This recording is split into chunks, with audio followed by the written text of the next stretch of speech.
আমার আল্লাহ রাব্বুল আলামিন সূরা আসরের মধ্যে বলেছেন ওয়াল আসরি, সময়ের কসম, কালমের কসম, কালের কসম, আমার বন্ধুগণ যুগের কসম। ইন্নাল ইনসানা লাফি খুসর, অসংখ্য ইনসান মানে মানুষ ক্ষতিগ্রস্তর মধ্যে আছে। অন্য আয়াতে আল্লাহ বলছেন ওয়ালাকাদ যারানা লিজাহান্নামা কাসীরাম মিনাল জিন্নি ওয়াল ইনস, অসংখ্য জিন এবং ইনসানকে আমি আল্লাহ তাআলা জাহান্নামে দেওয়ার জন্য সৃষ্টি করেছি। এখানে আল্লাহ তাআলা জিনের কথা উল্লেখ করেন নাই, শুধু মানুষের কথা উল্লেখ করেছেন। রে মুসলমান ভাই বন্ধু, তাহলে বোঝা যাচ্ছে আমরা মানুষরা ক্ষতিগ্রস্তের মধ্যে থাকবো। আমার আল্লাহ তাআলা সময়ের কসম করলেন, সময়ের কত দাম।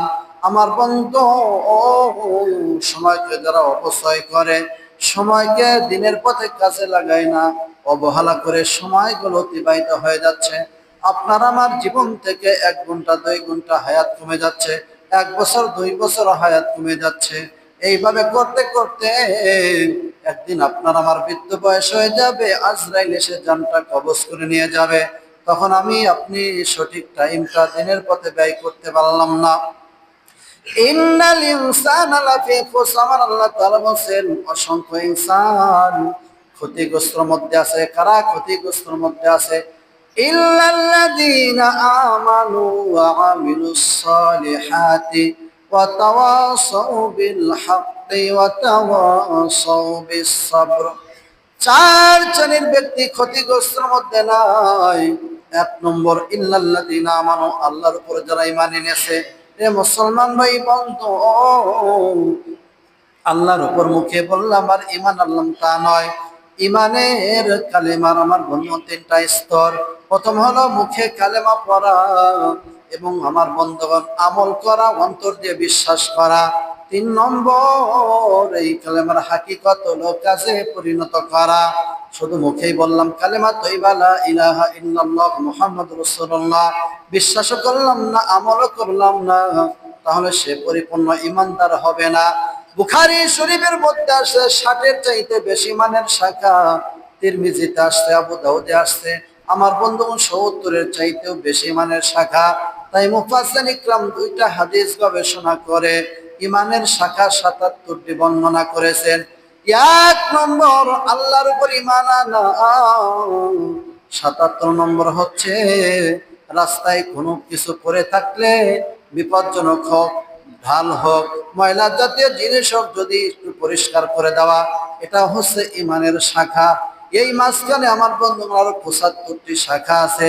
যাই ব্যক্তি পরিপূর্ণ ঈমানদার হবে, তার মধ্যে 1 থেকে 77টা পর্যন্ত ঈমানের শাখা থাকতে হবে। একটা যদি কম হয়, সে পরিপূর্ণ ঈমানদার হবে না। রে মুসলমান ভাই বন্ধু, আল্লাহর উপর ঈমান আনলে তার মধ্যে 77টি শাখা থাকতে হবে।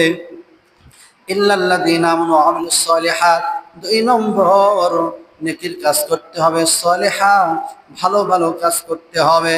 ঈমান এনেছে 1 নম্বর, 2 নম্বর ভালো কাজ করেছে।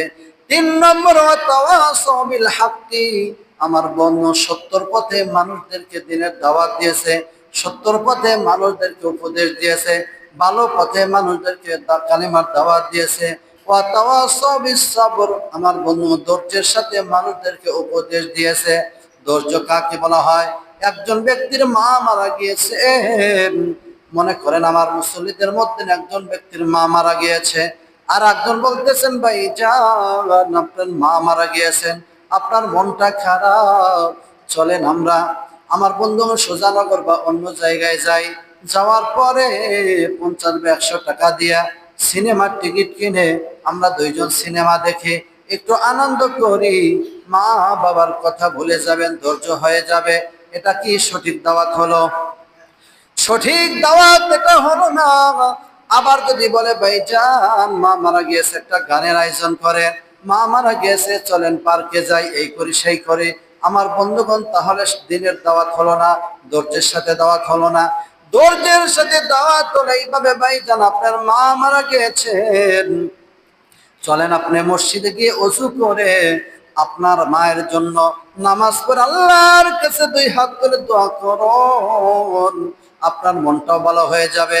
আপনি যদি কোরআন শরীফ তেলাওয়াত করতে পারেন তাহলে কোরআন শরীফটা তেলাওয়াত করুন, মার জন্য বাবার জন্য দোয়া করো, তাহলে অবশ্যই আপনার মনটা ভালো হয়ে যাবে।